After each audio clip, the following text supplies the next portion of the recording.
Hello and welcome to Minor Compositions. So over the next few months, we're going to see a number of interesting changes and things happening here, and hopefully I'll get to work on some more ambitious projects. More info on that soon. And one of the things that we'll be working on is I want to start working on a larger project with Penny Rimbaud from Crass fame. And I sat down recently with him to have a conversation with him about his work as a record producer. Now the thing about chatting with Penn is that every time you think you have a plan, Penn immediately destroys the plan and you get forced into doing something better. And so as we sat down to talk about his work as a producer, I realized that this was in fact a much larger project than just one podcast episode.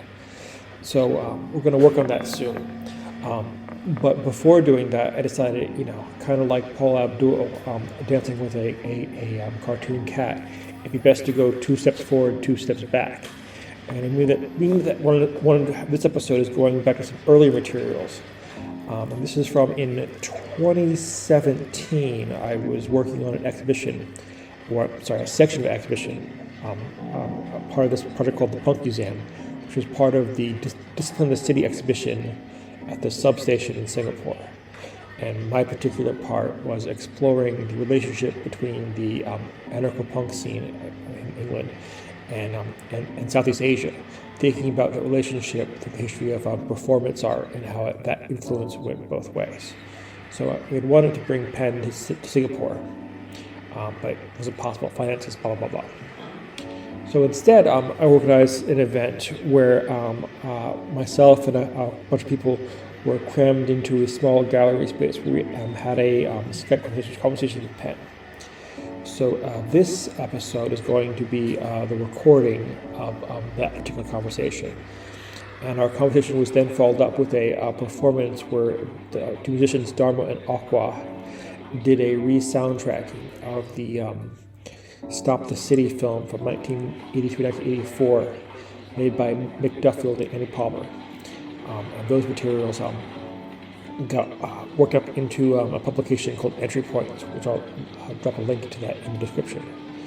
But with that intro, I will leave you to listening to the conversation between myself and a bunch of gathered people and Penny Rimbaud that happened in 2017. Enjoy.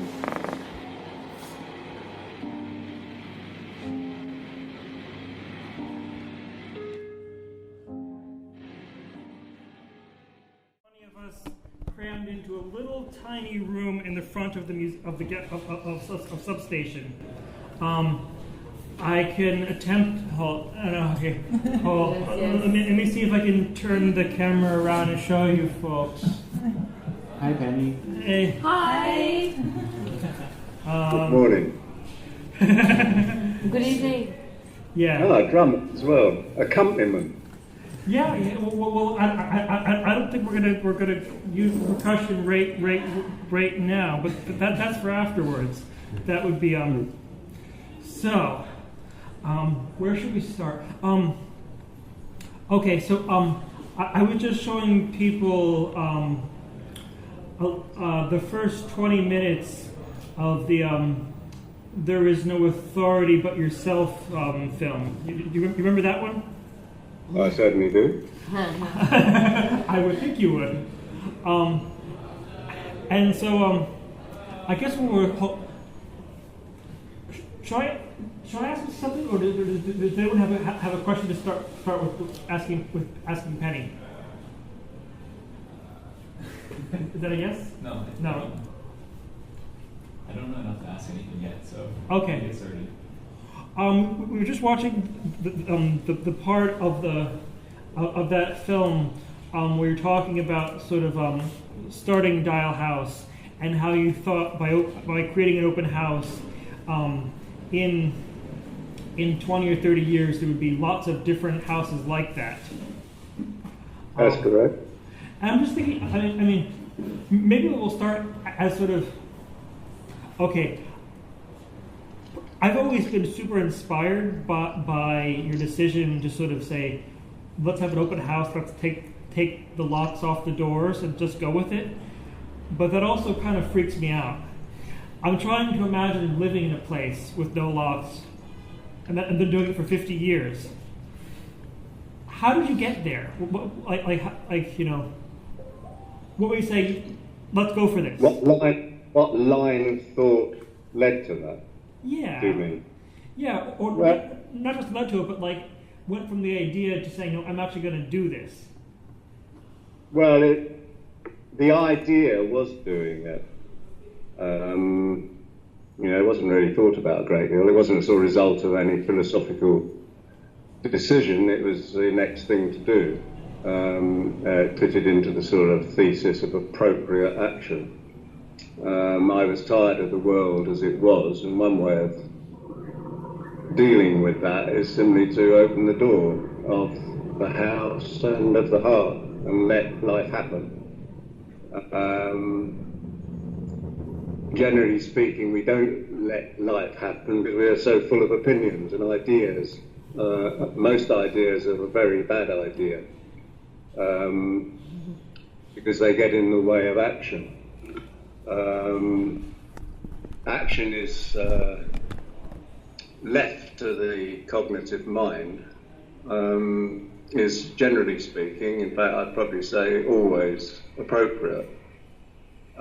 We might not like the nature of that appropriateness, but it nonetheless is going to be appropriate because it's not confined by any formulaic thought or gender thinking. So there wasn't a decision to remove the locks. I simply removed the locks. And that I removed the locks because it was the appropriate thing to do. Someone who didn't like, a very confined and enclosed world.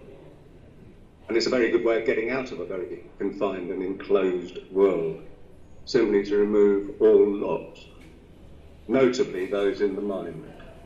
Can I ask a question? Yes. Yeah, Penny, can you hear me? Yeah. Hi. So my question is just like, it's a brave thing to kind of just, do it as you thought of it and remove the locks, but pretty much how long did it take for the open house for people to kind of reflect on that and say, actually, yeah, this isn't stupid, I want to go here. It's not just some crazy guy with no barriers. Well, there was two processes. I suppose following the removal of the locks, there was a period of waiting. I'm still in that same period of waiting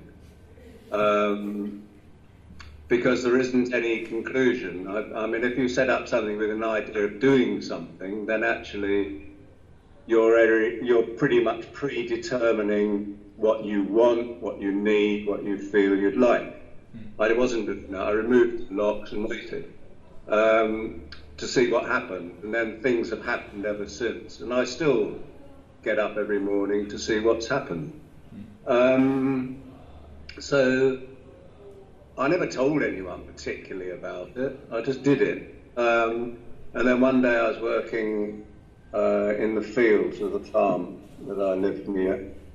And this young lad came up and asked whether I was me, which of course I was. And he said, "You got somewhere to live?" And I said, "Well, there's a place down there with an open door. Join me." And he was the first person who lived there. I didn't know him from Adam. Eventually he brought his partner there. And eventually they left. Her partner took all of the knickers that existed in the house. That was sort of amusing, right? And that's how it's worked. It hasn't been by design. That's what I'd like to say. And I'm not sure that people do thought I was crazy or not crazy. It's not part of the consideration, really. I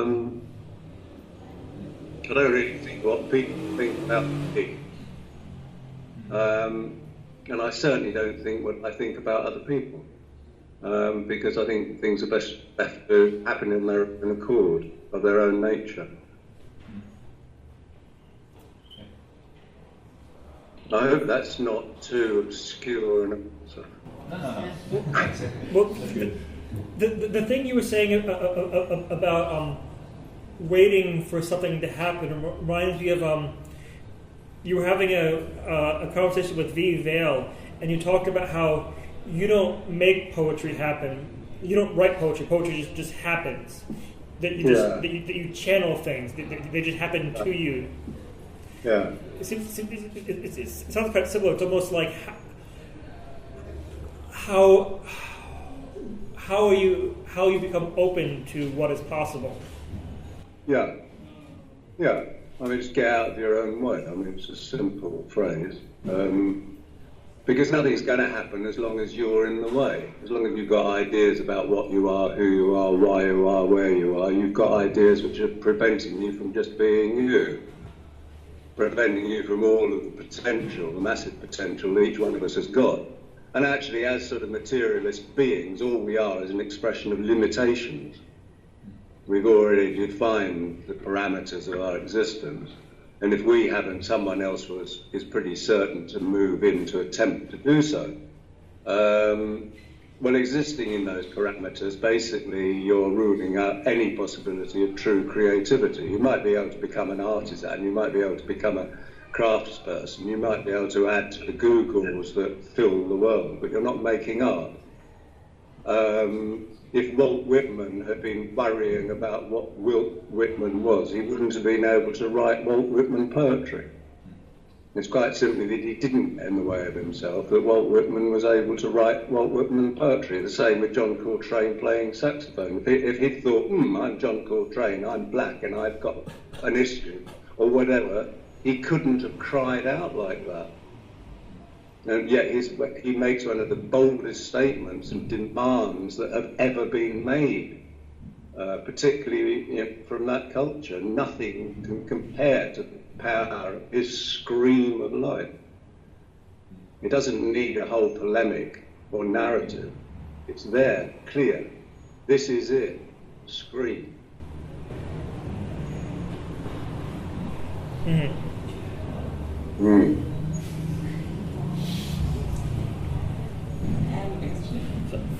Hi, can you expand on that what you just said? It sounded almost like you were talking towards like a narrative of emotional outburst of some sort, and how that is part of the endeavor to open the locks in oneself and in the world. No, it's not that, because the emotional outburst is a scream from behind a locked door.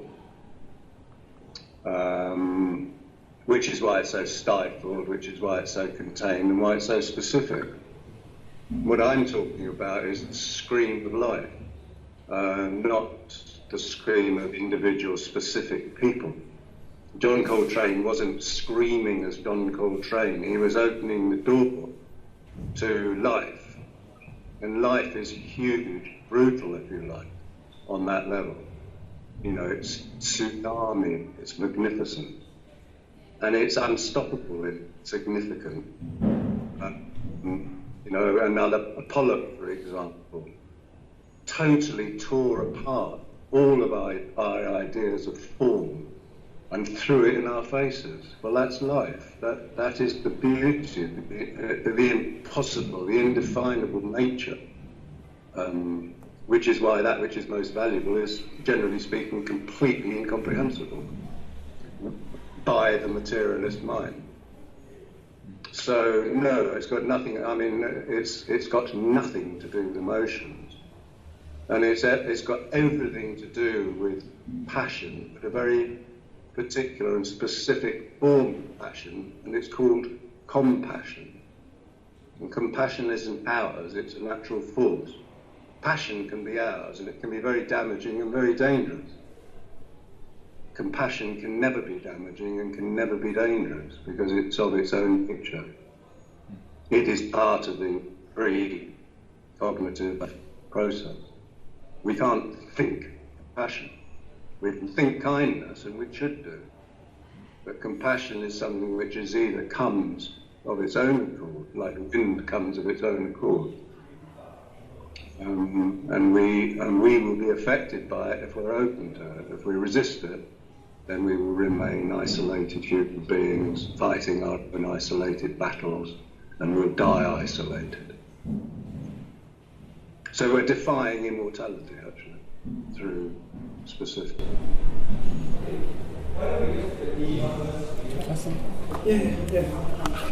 I think in the documentary or at the start of when you started talking, you said you didn't want to call it an ideology, but would you call it idealism? And, No. Well, No. my reason for saying that is because it seems to assume that things can change. And I wonder if when you look out the window at the world at the moment, there seems to be a kind of cynicism and an idea that you can't really change anything, so screaming is a bit like screaming at the weather. When the wind blows and it brings clouds and the rain falls, things grow. That's the nature of it.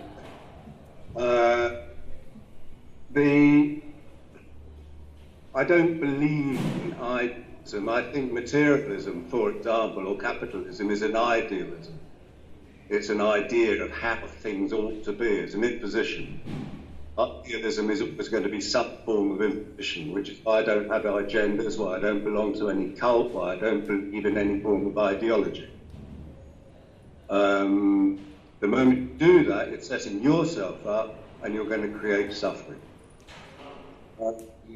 I don't agree that the world is particularly cynical at the moment. Never in all of history, probably, has the world been more open to new, wonderful, and sometimes not wonderful ideas. Now, that's been greatly assisted by the internet, for example. It's been greatly assisted by just the breakdown, the Enlightenment is over. We all know we cannot be contained by lunatic politicians. We still haven't quite found out how to act, but we know it. And that's global. Everyone knows they're out of the box. It's all over. We know it. And if we want to hang around on the edges and think, oh dear, things are getting so terrible, they're not. They're getting great. Because people are seeing through all of the veils. 400 years of Enlightenment thought. Descartes, I think, therefore I am. And what a bull's up it was. Well, we've seen through that with great help from people like Albert Einstein, great help from people like Dalai Lama, with great help by a huge number of people who work hard, Nietzsche, to destroy our stupid, arrogant conceit, which is what the Enlightenment was about. And this is I'd see this as a great moment of time in the sense of potential and possibility. And when things genuinely change, of course there's pain, and of course there's suffering, but of course also there is joy. And joy always survives, because how else can we be? If you believe the narrative, the materialist narrative, why the hell are we all still here? We all ought to be in lime pits, being marched into the gas ovens, being shot in the street. But most of us aren't. Well, it's our job to get on with it. They've lost, it's over.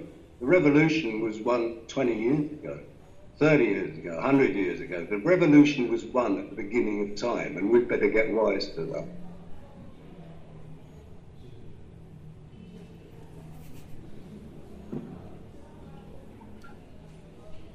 I have a question about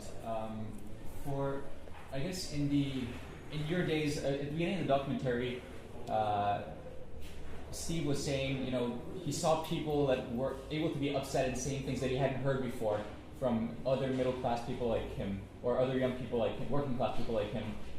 But that's something that, with, like you just mentioned, the internet and the explosion of openness that has come with it, it's much rarer now to see things you haven't seen before, to hear ideas you haven't already heard expressed by others who may be more eloquent or more artistic or more passionate, seemingly, than you are.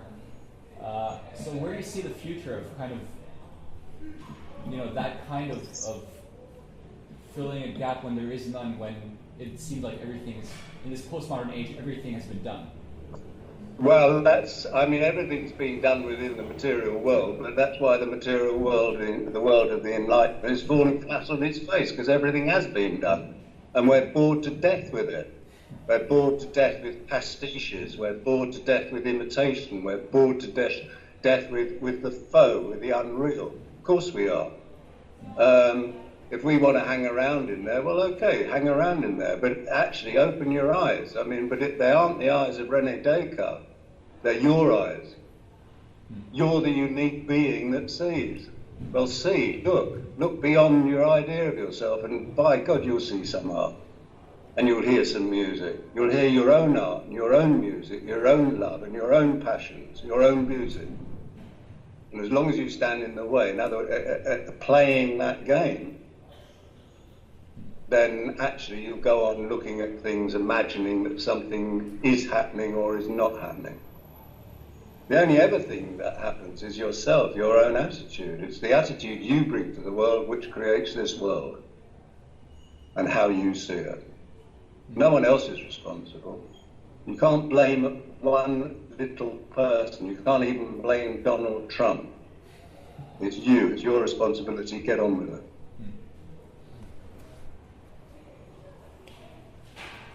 One thing I want to ask you about Penn is was it last year or was it 2 years ago? You went and you rewrote the Crass album "Yes Sir I Will." Yeah. In a much different direction, where it turned from it. You might say the original was a very sort of trenchant, very sort of noisy, almost free jazz kind of thing, and then it got rewritten in a sort of much more positive direction, or much more sort of possibly Taoist direction. Could you describe sort of what led you or didn't lead you to sort of think to sort of rewriting material in that kind of way?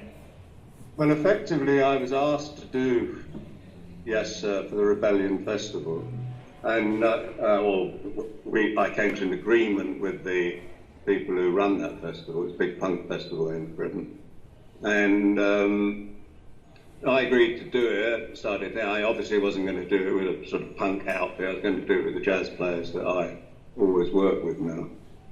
And when I came to read the lyrics, I found them very ugly, very aggressive, which is not in any way to criticise them. You know, they were written in 1982-3, at the time of the Falklands War. They were dealing appropriately and in the correct manner. It was at a time when we still believed we had a true revolutionary chance of overthrowing the state, not just the sort of peace movement or the anarchist movement, but the unions, people like the IRA, etc., revolutionary groups throughout Europe, you know, had a great sense of potential at that particular time. So the lyrics to Yes Sir were appropriate, and they followed that line, which was a sort of dynamic form of aggressive polemic, anarchist polemic. That's inappropriate now. We've learned the lesson. We're not at that position. The whole trajectory is altered. And you could say that, the Enlightenment, that was the last throes of it in a way. We've had postmodernism as an attempt to sort of deal with the collapse of the Enlightenment. It just doesn't hold water. It hasn't worked. People can see the sort of tragic sort of lack of substance within it. People need and want substance in life.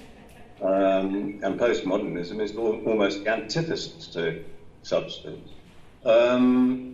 So when I came to read the lyrics, as I say, to do, it again, I thought, no, I can't be dealing with this. I'm not going to be saying this and that. I mean, I have to say I absolutely abhor an awful lot of this sort of punk when punk bands get back on the road after 30 years away and start playing the same, saying the same as they were 30 years ago. I mean, it's irrelevant and it has no significance to anyone.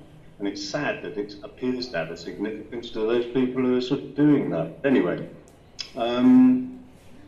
initially I was a bit lost when I tried thinking, well, how the hell can I rewrite this? It was sort of pretty much a solid piece, and it was very carefully thought out.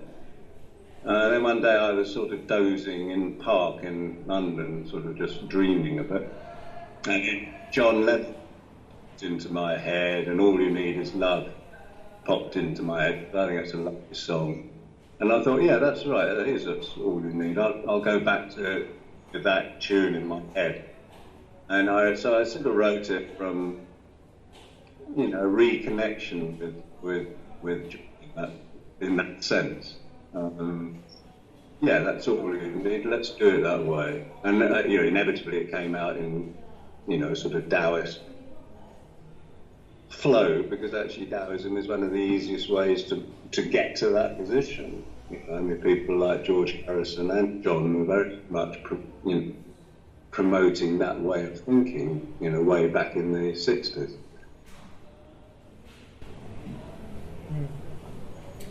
So, thinking about how you're talking about appropriate action, and how it doesn't make sense to sort of just repeat the same thing 30 years later or 40 years later.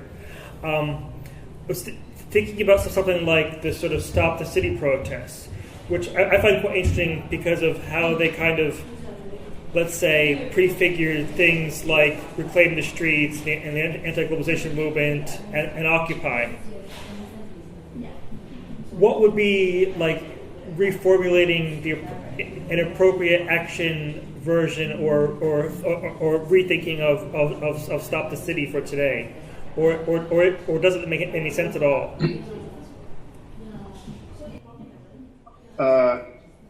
It's a trajectory, and I think that it's a slightly false one. I mean, anyone who seriously believes that what developed in that trajectory into the Occupy movement is revolutionarily relevant is thinking up the wrong line. At its very best, Occupy was reformist, and it's certainly not revolutionary. Stop the City had revolutionary principles at work, and certainly was completely opposed to any form of concession or reformism. Which isn't entirely to diss the Occupy movement. I mean, it was a great meeting ground. People could get together and hopefully realise that actually sitting in the street being beaten up by police isn't really going to change anything, but maybe they went off into the countryside and had a think, or they met in a coffee bar around the corner and started doing things. So it was a very good place to meet up, but beyond that, utterly irrelevant and meaningless. I think that form of protest has made its point. It's over. It's a shame that ISIS doesn't realise it's over in the same sort of basis. The idea that you can battle your way through is an ugly, pointless, and doomed action. I think that I'm getting funny echoes. So I hadn't quite answered the question fully. No, I've lost it. Sorry. It's a bit noisy here. Right. Okay. Maybe I'm getting funny noises. Anyway, so right form of action now. Okay. So that's what I was trying to get to, having sort of dismissed that narrative. I think the right action is the appropriate action.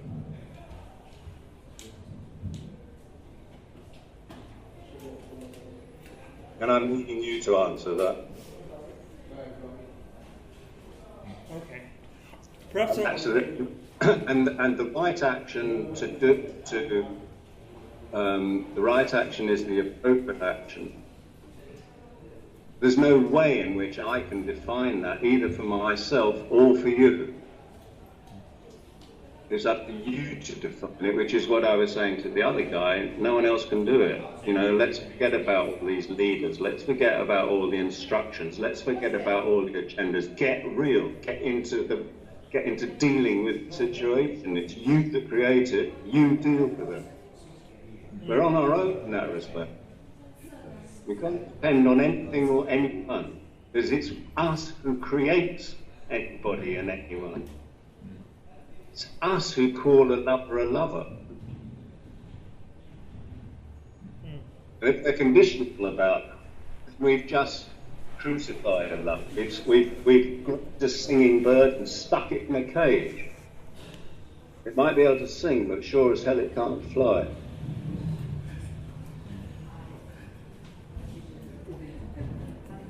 So yeah.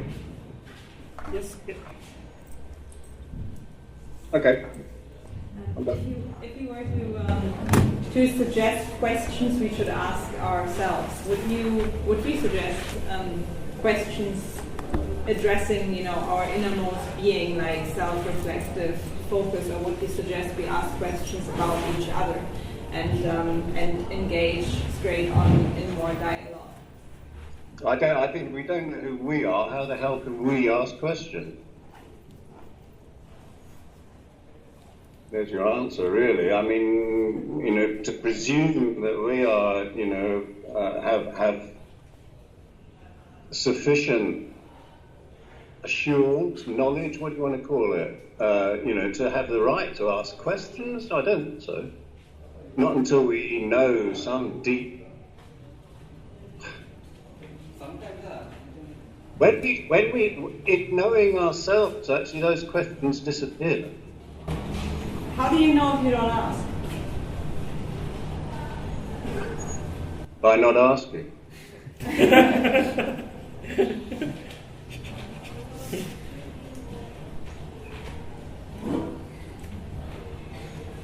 I'm now totally confused. I think it's working.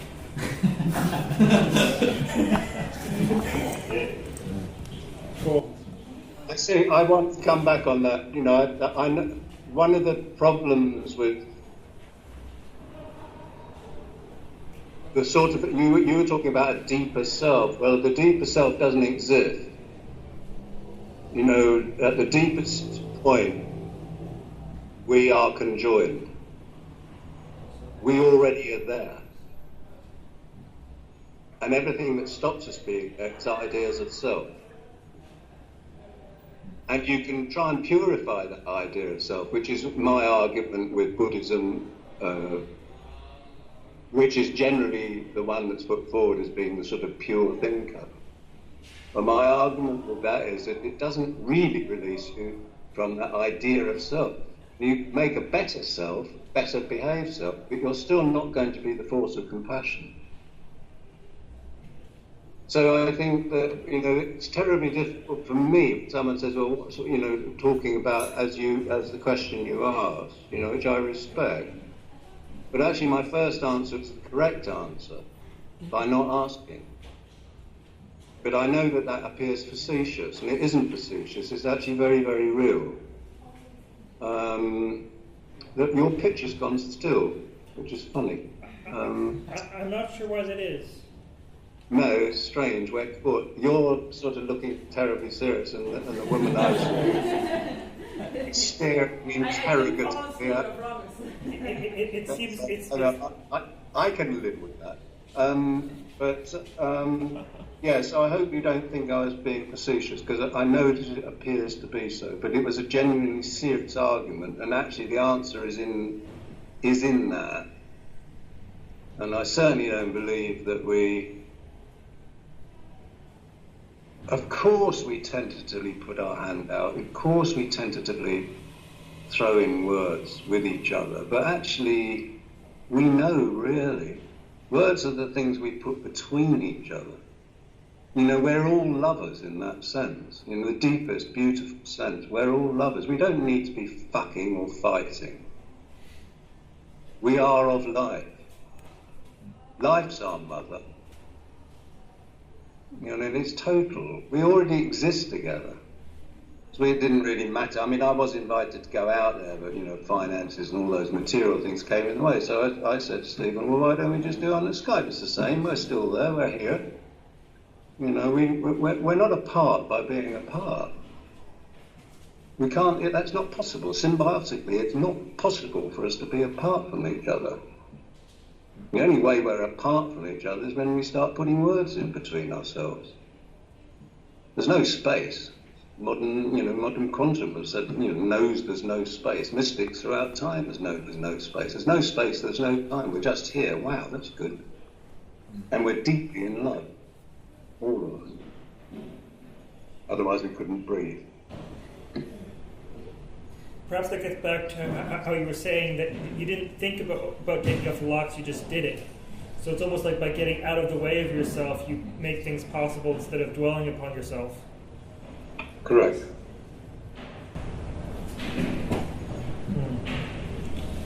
Cool. Okay. Do we have any other questions, thoughts, non-thoughts, non-questions, poems for Penny?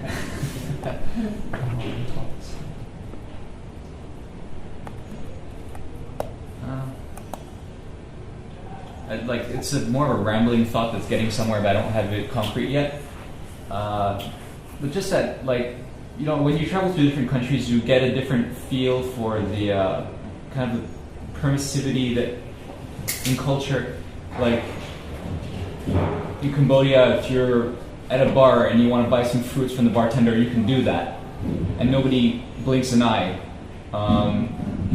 In Singapore, there's nothing wrong with it. It's a commercial transaction. He makes money, you get a service, but people you can't do it. It's just not done because the space for the flexible space for expressing yourself outside of the cultural laws of the country are very, very strict. How do you feel about you're in the early years in England and now and generally in the world? How does that feel that's been changed?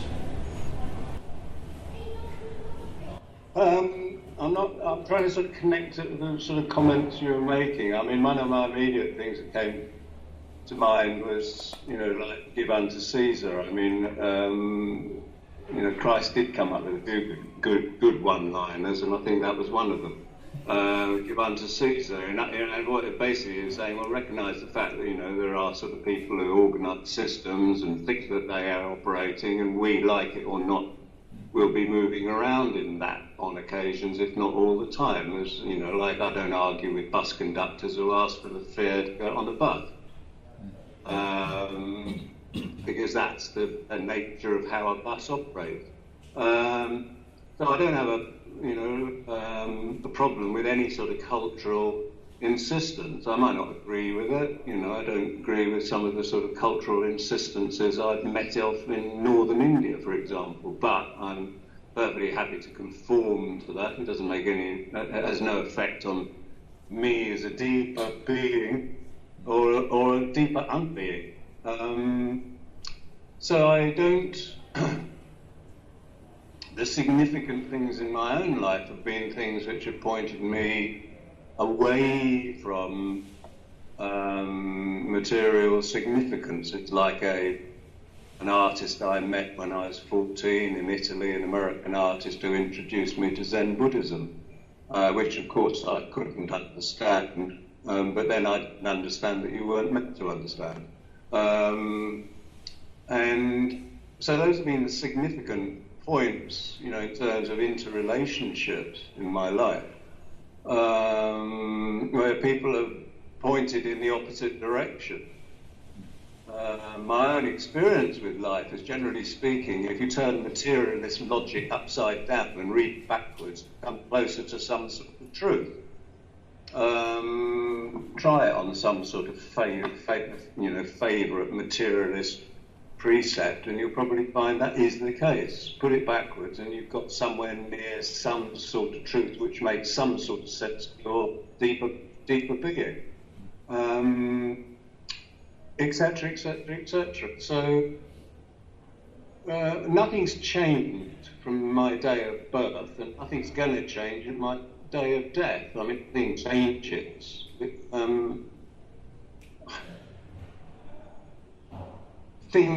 Win is different win. I mean, it's a change as a sort of idea. It belongs with this idea of progress as an idea. It's a pure ideas which are all wrapped within two huge illusions, and that's the two illusions of time and space. None of those, you can't have progress if you don't have an idea of time and space. And you can't actually have time and space unless you have something the lines of Descartes' idea of I the thinker.